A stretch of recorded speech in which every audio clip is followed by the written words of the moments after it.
생각이 바뀌어야 됩니다. 이 관점의 전환, 패러다임 시프트에 대해서 이번 주에 제가 말씀을 드리고 있습니다. 오늘은 성령의 생각, 성령의 관점, 이 부분에 대해서 여러분들에게 말씀을 드리도록 하겠습니다.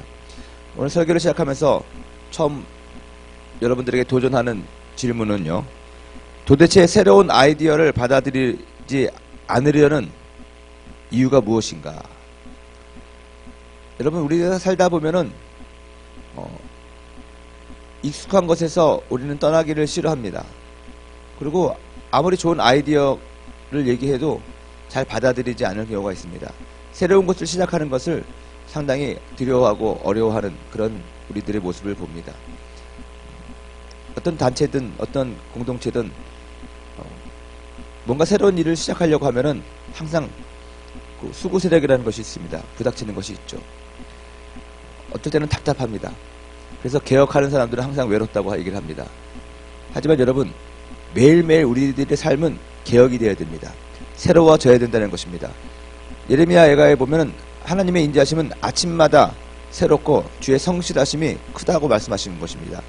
매일매일 새로운 것입니다. 새로운 생각과 새로운 마음으로 또 살아가야 되는 것이 우리들의 생활이라고 저는 믿습니다. 도대체 우리가 새로운 아이디어를 받아들이지 않는 이유는 받아들이지 않으려는 이유가 무엇인가? 이 질문을 가지고 오늘 말씀을 시작을 합니다. 오늘 성경 본문인 사도행전 10장은 초대교회에 일어났던 엄청난 이 패러다임 시프트에 관한 이야기입니다. 사실 이 사도행전 10장의 사건이 없었으면 저와 여러분이 오늘날 이렇게 예수님을 믿을 수가 없었을 것입니다. 이 10장은 유대인들의 선입견과 또 베드로의 고넬료 가정에 대한 전도의 이야기를 기록을 하고 있습니다. 가이사라 지방에 이 로마의 백부장인 고넬료라는 사람이 있었습니다. 그는 이방인이었습니다. 그렇지만 그는 하나님을 경외하는 자였습니다. 오늘 성경에 보면은 이 고넬료를 설명하기를 뭐라고 설명하냐, 이 10장 1절부터 쭉 보면은 그는 가이사라 지방에 살고 있는 로마의 백부장이었는데 경건한 사람이라고 기록을 하고 있습니다. 그리고 하나님을 경외했다는 것입니다. 이 경건하다는 것이 아무한테나 경건하다고 쓰면 안 됩니다. 이 세상에서 요구하는 어떤 쾌락을 즐기지 않고 그렇다고 해서 경건한 것이 아니라, 이 경건이라는 말을 쓸 때는 하나님이라는 그런 단서가 붙어야 된다는 것입니다. 고넬료는 하나님을 경외하는 사람이었기 때문에 그가 경건하다는 말을 들을 수 있었다고 저는 생각을 합니다. 그는 이방인이었지만은 하나님에 대해서 알고 있었습니다. 하나님에 대해서 듣고 있었습니다. 하나님을 의식하고 살았습니다. 그는 하나님을 경외했기 때문에 많은 백성들을 구제했습니다. 그리고 하나님께 기도했습니다. 그냥 우리가 선한 일을 하는 것이 아니라 하나님 때문에 사람들을 구제한 것입니다. 하나님을 두려워하고 하나님을 존경하기 때문에 사람들을 사랑하고 구제한 것입니다. 그것이 경건한 것입니다. 우리가 하나님 없이 이 세상에서 똑바르게 살아가는 사람들, 수많은 사람들이 있습니다. 하지만 그들에게는 경건이란 말을 써서는 어울리지 않는 것 같습니다. 왜냐하면 하나님이 빠져 있습니다. 고넬료가 하나님 앞에 칭찬받았던 것은 그냥 착한 일을 많이 했기 때문에 칭찬받은 것이 아니라 하나님을 경외하고 하나님을 알고 하나님께 기도했던 사람이기 때문에 그렇다는 것입니다. 언젠가 제 아는 지체가 저한테 물어봅니다. 전도를 하는데, 예수 안 믿는 친구를 전도하는데 말을 잘 안 듣는다는 거예요. 그러다가 멘탈 붕괴에 걸렸대요. 왜 멘탈 붕괴에 걸렸냐? 아니, 그 친구가 질문을 하는데, 그러면 이순신 장군도 구원 못 받았겠네? 그런 질문을 하더라는 거예요. 여러분 어떻게 생각하십니까? 세종대왕과 이순신 장군은 구원 받았을까요? 안 받았을까요? 예수님의 복음이 전파되기 이전에 살았던 많은 사람들, 우리가 성인이라고 얘기하는 사람들, 그런 사람들은 여러분들은 어떻습니까? 구원 받았을까요? 안 받았을까요? 정답인데요. 여러분, 많은 사람들이 그런 질문을 하는데 우선 우리가 알아야 될 것이 있습니다. 질문에 앞서서 그 질문을 하는 동기를 알아야 된다는 것입니다. 여러분, 우리가 살아가는 데 있어서 결과가 중요하지만 더 중요한 것은 동기입니다. 의도입니다. 동기가 안 좋았는데 어쩌다 보니까는 결과가 좋을 때가 있습니다. 여러분 해운대라는 영화 보신 적 있으십니까? 해운대를 보면은 그 배우 이름은 모르겠는데 설경구 말고 그 아주 설경구 친구인데 까불거리는 사람이 있습니다. 그 사람이 사실은 모든 사건을 더 크게 만드는 주범입니다. 왜냐하면 항상 그 친구가 사단을 내죠. 말을 옮기기도 하고 뭐도 하고. 마지막에 쓰나미가 왔을 때 광안대교에서 구사일생으로 살아남습니다. 컨테이너들이 막 떨어지는데도 그 사람만 피해가지고 아주 극적으로 살아남죠. 그리고 유조차가 전복되어 있는데 그걸 모르고 잘됐다 그러고 담배를 한 대 핍니다. 그러다가 갑자기 그 불꽃을 인해가지고 그게 폭발하잖아요. 그래야지 더 많은 사람들이 죽습니다. 그러다 보니까는 그 사람이 사실은 모든 사건을 더 크게 하는 주범이었는데 어쩌다 보니까는 그 앞에서 자기 앞에서 떠내려가고 있는 아이를 발견하고 구원해주게 됩니다. 그리고 나중에 그 사람은 훌륭한 시민이라고 표창장을 받는 것입니다. 수많은 사람들이 그 사람 때문에 죽었는데 그 사람은 얼떨결에 아주 훌륭한 시민이 돼서 상을 받습니다. 하지만 그가 스스로는 알 겁니다. 이게 내가 받을 상이 아닌데 그런 거 아는 것이죠. 결과가 중요한 게 아니에요. 사실은 동기가 더 중요하다는 것입니다. 질문을 하는 동기를 알아야 된다는 것입니다. 동기가 악합니다. 하나님한테 정말 궁금해가지고 하나님을 경외하기 때문에 물어보는 것이 아니라 어떤 의도를 가지고 물어봤다는 것 자체가 그것은 올바른 신앙이 아니라는 것입니다. 결론을 먼저 말씀드리면 예수님 외에는 구원이 없습니다. 그리고 복음이 전파되기 이전에 사람들에 대해서 어떤 신학자들은 양심으로 인하여 심판받는다 뭐다 이런 얘기를 하는데 냉철하게 얘기하면 우리들의 행위로 구원받을 수가 없습니다. 율법이 없는 사람들 율법이 있어도 그 율법을 다 지킬 수가 없기 때문에 구원받을 수가 없는 것입니다. 그것을 통해서 우리가 무엇을 깨닫습니까? 우리의 행위와 우리의 의로는 아무도 우리 죄로부터 자유해 줄 수가 없고 용서받을 수 없다는 것입니다. 오직 예수 그리스도의 보혈과 예수 그리스도의 대속의 은혜 아니면은 주님께로 다시 갈 자가 없다는 것입니다. 선택이라는 것이 있습니다. 구약 성경에는 철저히 선민 사상이 있었습니다. 하나님이 선택하신 사람들, 그 사람들이 구원받는 것입니다. 나머지 사람들은 구원 못 받은 것입니다. 하지만 예수 그리스도가 그 구원의 선택의 구원에 선택받은 자만 구원받는다는 그 문을 그리스도의 십자가를 통해서 열어주신 것입니다. 이것 또한 유대인들에게는 파격적인 패러다임의 전환이었습니다. 우리들의 행위와 우리들의 노력, 율법을 지키는 그러한 것으로 인하여 우리가 구원을 받아야 되는데 죄인들도 저 창기와 세리들도 믿기만 하면 예수 그리스도를 믿기만 하면 구원받는다. 이것은 여러분 엄청난 발상의 전환이었습니다. 그들이 가지고 있던 전통과 그들이 가지고 있는 그 신앙으로는 도저히 용납받을 수가 없는 파격적인 일이었다는 것입니다. 우리들은 살다 보면 그렇습니다. 끼리끼리 모인다는 것이 있죠. 내가 싫어하는 사람, 나의 원수, 나를 파멸의 길로 이끈 사람, 그 사람도 예수 믿으면 구원받는다는 것 자체가 싫어가지고 난 예수 안 믿어야겠다. 그런 사람도 제가 본 적이 있습니다. 다른 모든 사람이 예수 믿어도 저 인간만 예수 안 믿으면 나는 예수 믿을 텐데 내가 싫어하는 저 사람 때문에 나는 예수님을 믿지 못하겠다. 뭐 그렇게 얘기하는 사람도 있다라는 것입니다. 여러분 그거는 교만한 것입니다. 그거는 우리들의 마음의 중심이 하나님을 경외하지 않는 것입니다. 하나님을 두려워하지 않는 것입니다. 이순신 장군은 결론적으로 구원받지 못했을 거라고 저는 믿습니다. 아무리 그가 나라를 위해서 선한 일을 했더라도 그의 선한 일과 그의 노력이 예수 그리스도의 공로가 없으면 구원받을 수가 없다는 것입니다. 그에게 있어서 그러면 적어도 이 고넬료와 같이 하나님을 경외하는 하나님을 의식하고 하나님을 섬기는 마음이 있어야 되는데 성경에 보면은 세종대왕이나 이순신 장군은 점을 많이 본 사람이라고 기록이 되어 있습니다. 하나님 말고 많은 신들을 무당을 믿고 여러분 책을 보십시오. 이순신 장군은 출정할 때마다 점을 봤습니다. 점을 하도 많이 봐가지고 그가 점쟁이가 오늘은 일진이 안 좋습니다. 그러면은 출정을 나가지 않았습니다. 세종대왕도 마찬가지고 수많은 조선시대의 왕들이 우리가 존경하는 사람들이 그 하나님에 대한 인식이 없었습니다. 로마서에 보면은 모든 만물이 주님을 인식할 수 있는 마음이 있다고 얘기를 했습니다. 그래서 어떤 사람들은 그걸 기준으로 해서 양심을 통해서 심판받는다, 뭐한다, 그렇게 하지만 여러분, 중요한 것은 여러분, 착하게 산다고 구원받는 거 아닙니다. 바르게 산다고 구원받는 거 아닙니다. 착하고 옳고 그르고 바른 기운이 무엇입니까? 하나님 없는 예수 그리스도의 보혈의 능력이 없이는 하나님 앞에서 의인이 없습니다. 모든 사람이 죄를 범하였음에 하나님의 영광에 이르지 못한다고 성경은 기록되어 있습니다.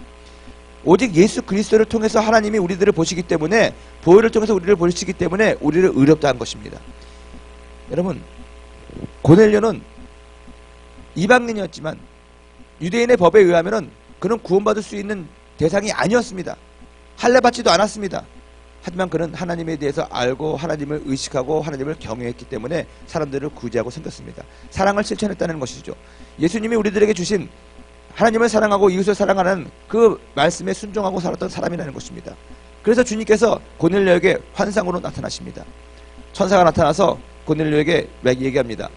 요빠에 가서 예수 그리스도의 제자 베드로를 청해서 말씀을 듣고 제대로 신앙을 가져라. 그렇게 환상을 준 것입니다. 그래서 고넬료는 자신의 부하 중에서 경건한 사람 하나를 택해서 요빠로 보냅니다. 한편 요빠에서는 어떤 일이 일어납니까? 베드로가 요빠의 무두장이 가죽 만드는 사람입니다. 시몬의 집에 머물고 있었습니다. 그 시몬이라는 사람은 그리스도인이었나 봅니다. 옥상에 올라가서 기도를 하려고 올라갔습니다. 그 무두장이 시몬의 집에서 기도를 하려고 옥상에 올라가서 기도를 하는데 배가 고팠습니다. 배가 고프니까 환상이 보이는데 하필이면 먹을 것이 내려온 것입니다. 저는 이것도 보면서 참 우리 주님은 참 재밌기도 하시면서 참 우리들의 어떤 육적인 상태, 혼적인 상태도 좀 많이 사용한다라고 저는 생각을 해봅니다. 배고픈데 먹는 환상이 보이는 게 얼마나 이게 재밌습니까? 재밌지 않습니까? 배고픈데 다른 옷이라던가 그런 환상이 온 것보다 훨씬 더 베드로의 어떤 기억에 확 잡히게 하는 그런 환상이 아닌가 저는 생각합니다. 우리들의 환경과 우리들의 상황을 주님께서는 외면하지 않으신다는 거예요. 우리 주님은 우리와 함께 걸어가시는 분이십니다. 함께 느끼고 함께 하시는 분이 주님이십니다. 그래서 여러분들이 당하는 모든 상황을 주님은 아신다니까요. 나의 상황은 주님은 모르겠지. 주님은 거룩하시니까 나의 이런 흔들리는 마음을 모르겠지. 천만의 말씀입니다. 주님은 우리들의 아주 사소한 감정까지도, 우리들의 배고픔까지도 알고 그 배고픔을 통해서 우리들에게 말씀도 하신다는 것입니다. 베드로는 배가 고팠습니다. 근데 환상이 나오는데 어떤 환상을 봤느냐? 하늘에서부터 음식이 내려오는데 네 발 달린 짐승, 파충류, 또 날짐승, 그런 것들이 내려오는데 베드로의 기준으로는 먹을 수가 없는 것이었습니다. 율법에 의하면 그건 먹을 수가 없는 거거든요. 근데 그걸 먹으라는 거예요. 베드로가 그러죠. 아무리 배고파도 이건 못 먹습니다. 또 중요한 거는 부정한 것을 나는 먹을 수가 없습니다. 베드로는 나름대로 그 율법에 따라서 자신의 의로움을 얘기하는 것이죠. 하나님, 아유, 왜 그러십니까? 이거 못 먹습니다. 아무리 배가 고파도 그렇지 두 가지 의미가 있는 것입니다. 나는 그리스도의 제자이기 때문에, 하나님의 제자이기 때문에 율법에 어긋나는 것은 난 하지 않습니다. 그리고 아무리 배가 고파도 파충류 같은 거나 곤충은 안 먹습니다. 그 얘기입니다. 그랬더니 성령이 뭐라고 하십니까? 아주 파격적인 얘기를 하십니다. 내가 정결하다고 한 것을 속되다고 하지 말라는 거예요. 성령의 법이 율법보다 우선한다는 거예요. 은혜가 율법보다 우선한다는 거예요. 우리들의 행위보다 하나님의 사랑이, 하나님의 긍휼하심이, 은혜가 더 우선이라는 거예요. 이것이 신약시대의 복음이고 예수 그리스도께서 우리들에게 주신 새로운 복음입니다. 그 환상을 보고 난 다음에 베드로가 고넬료가 보낸 그 고넬료의 부하를 만납니다. 그리고 고넬료의 이야기를 듣습니다. 그리고 가이사라로 갑니다. 가이사라로 가서 고넬료를 만납니다. 고넬료가 설명을 합니다. 자기의 사정을 얘기하고 자기가 본 환상을 얘기하고 사람을 청해서 당신을 보냈다. 그제서야 베드로가 깨닫습니다. 원래 유대인들은 모세의 율법에 따르면은 하나님의 백성은 반드시 할례를 받아야 되고요. 할례 받지 않는 그 백성과 같이 식탁을 같이 하거나 같이 교제해서는 안 된다는 것입니다.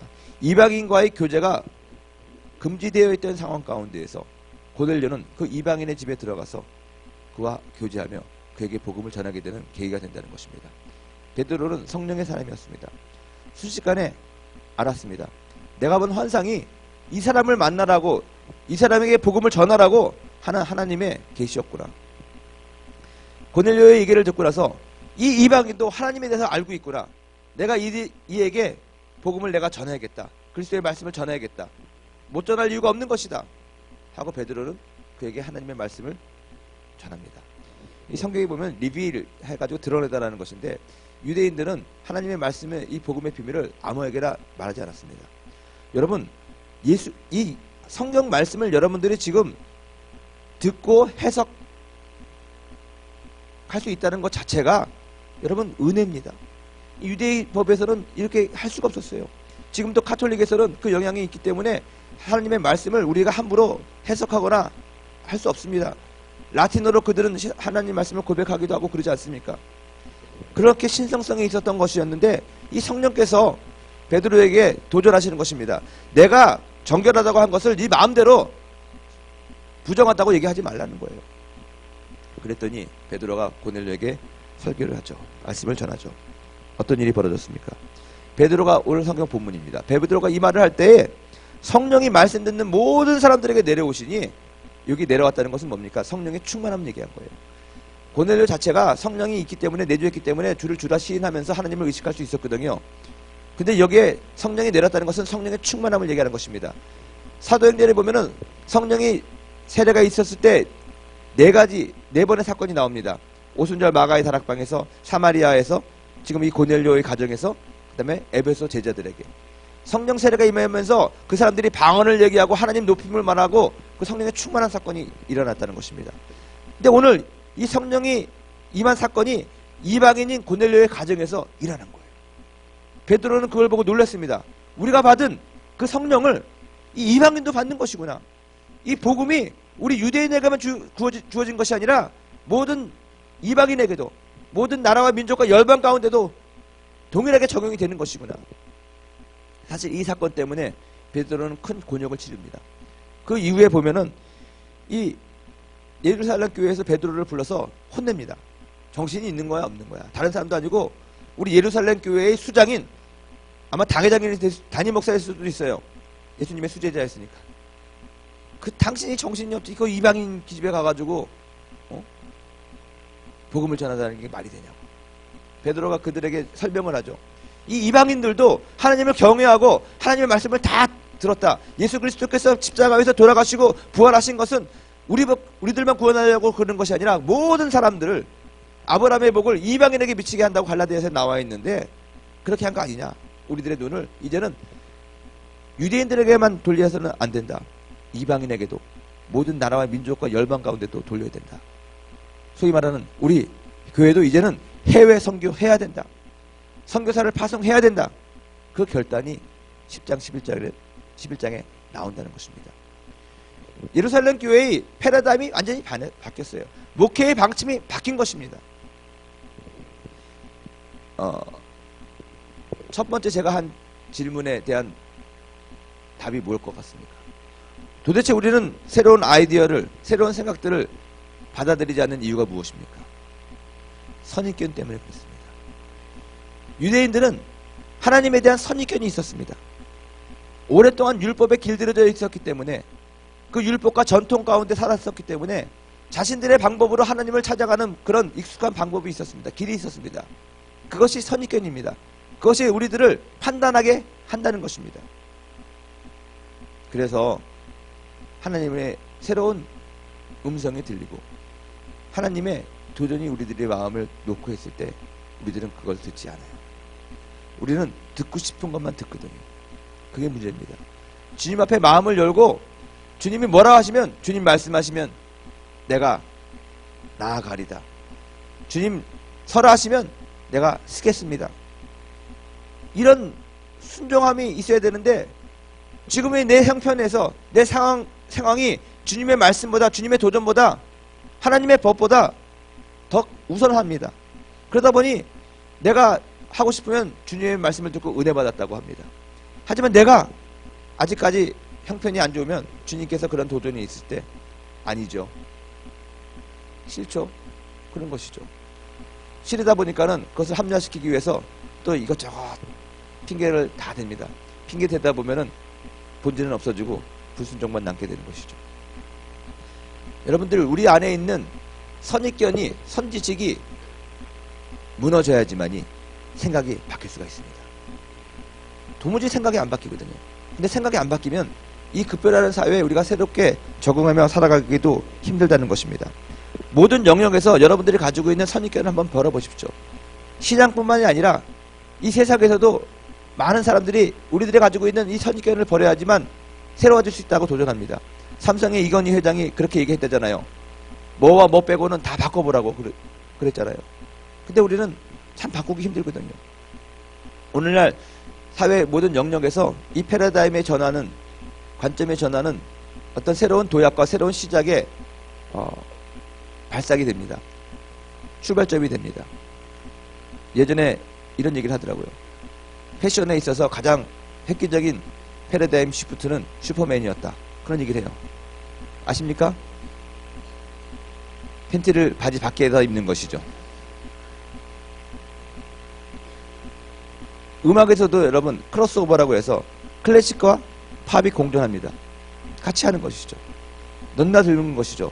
안 어울릴 줄 알았는데 하다 보니까 어울리는 거예요. 여러분, 사람들은 새로운 생각을 합니다. 발상의 전환을 합니다. 텔레비를 보면서도 진짜 입체처럼 나와가지고 보게 하는 방법이 없을까? 그것을 고민하고 합니다. 사람들은 생각하지 않았던 것인데 어떤 소수의 사람들이 그것을 생각하다 보니까 3D를 만들어냈습니다. 이제는 4D가 나왔습니다. 극장에서도 그렇습니다. 요즘에 극장 가면은 옆에 있는 단추를 누르면 의자에서 막 바람도 씩 나오고 진동이 이렇게 되고 해서 보다 이 영화를 입체적으로 볼 수 있게 한다는 것입니다. 사람들은 생각합니다. 컴퓨터는 엄청나게 큰 거라고 생각을 했습니다. 근데 이 컴퓨터를 가지고 다니면서 할 수 없을까? 사람들이 얘기합니다. 말도 안 되는 소리 하지 말라고. 그런데 사람들은 지금 컴퓨터를 가지고 다니면서 합니다. 선이 필요 없습니다. 무선으로 다 합니다. 어떤 사람은 또 생각합니다. 우리가 전화를, 휴대폰이 있는데 휴대폰에다 모든 것을 다 집어넣어가지고 영화도 보고 은행 결제도 하고 컴퓨터에서 하는 일을 이 한 손에다가 놓고 다니면 전화도 하고 뭐도 하고 다 되지 않을까. 사람들은 꿈꾸지 않았던 것들, 시도해보지 않았던 것들을 생각하고 연구하다 보니까 그렇게 되는 것입니다. 여러분, 여러분들의 생각이 변하면, 여러분들의 관점이 변하면, 여러분들이 변한 그 관점에서 나온 생각들이 결국 실현되게 됩니다. 왜 우리가 새로운 창조물을 만들지 못합니까? 우리는 하나님의 속성을 닮았기 때문에 창조의 하나님의 그 영성이 우리들 모두에게 다 있다는 것입니다. 그래서 여러분들이 뭘 할 때 여러분 스스로 뭔가를 창조했을 때 가장 큰 기쁨을 느끼기도 합니다. 기억납니다. 제 아내가 시집 올 때 정말로 라면 하나 제대로 못 끓였습니다.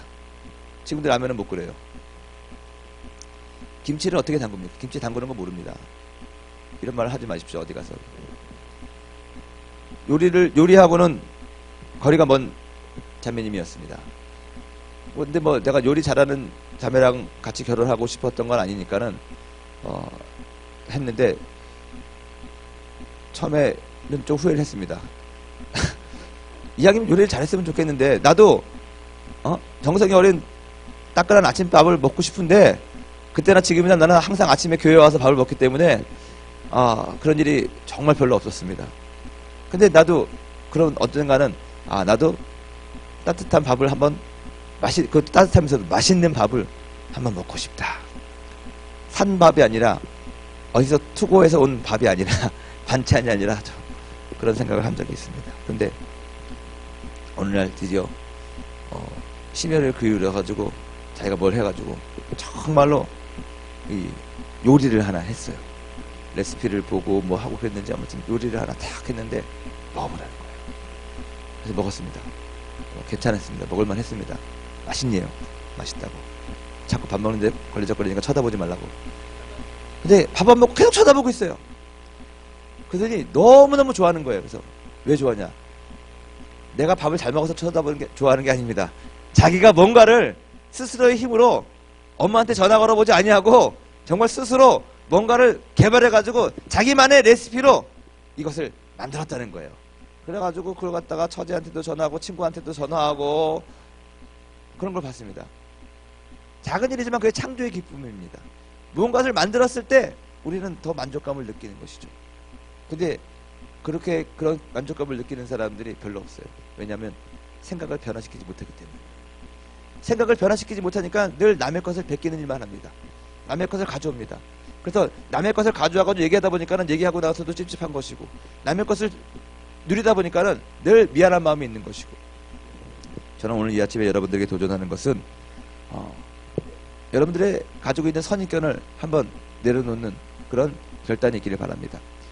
여러분들이 가지고 있는 선입견을 버리고 하나님의 지식에, 하나님의 뜻 가운데 여러분들의 생각을 맞추시기 바랍니다. 중요한 거는 우리들의 생각이 변해야 되지만 변하는 것이 중요한 것이 아니라 어떻게 변하는 것이 제일 중요한 거거든요. 잘못된 것으로 변하면 이건 골치가 아픕니다. 하나님의 기준으로, 하나님의 법으로, 하나님의 생각으로 여러분들이 변해야 된다는 것입니다. 이 패러다임의 시프트의 목적은 하나님의 패러다임으로 바뀌는 것입니다. 성경에 말씀하는 패러다임으로 바꾸는 것입니다. 그리고 성경에 하나님이 가지고 있는 그 패러다임이 이 세상을 향해서도, 하나님을 향해서도 영광을 돌린다는 것입니다. 내일은 이 변화된 하나님의 이 패러다임에 대해서 말씀을 드릴 건데, 오늘 한번 우리가 적용을 해봅시다. 하나님, 지금까지 내가 가지고 있던 익숙했던 것들, 내가 가지고 있던 모든 선입관들, 그런 것들을 일단 오늘 내려놓는 하루가 되기를 원합니다. 하나님 앞에서 모든 가능성을 한번 열어놓는 거예요. 그리고 주님께서 뭐라고 말씀하시는지 듣는 거예요. 하나님의 음성이 어쩔 때는 우리가 가지고 있는 선입견 때문에, 선지식 때문에 안 들릴 수가 있거든요. 그것을 내려놓고 근데 하나님의 말씀으로, 하나님의 생각으로 채워넣는 것입니다.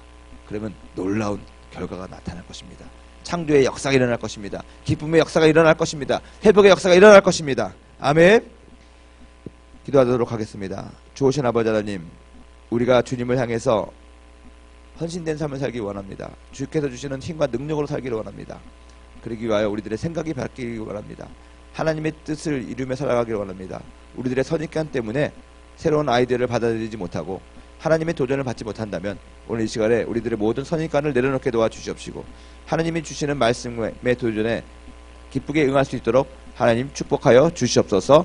감사를 드리며 예수님 이름으로 축복하고 기도합니다. 아멘.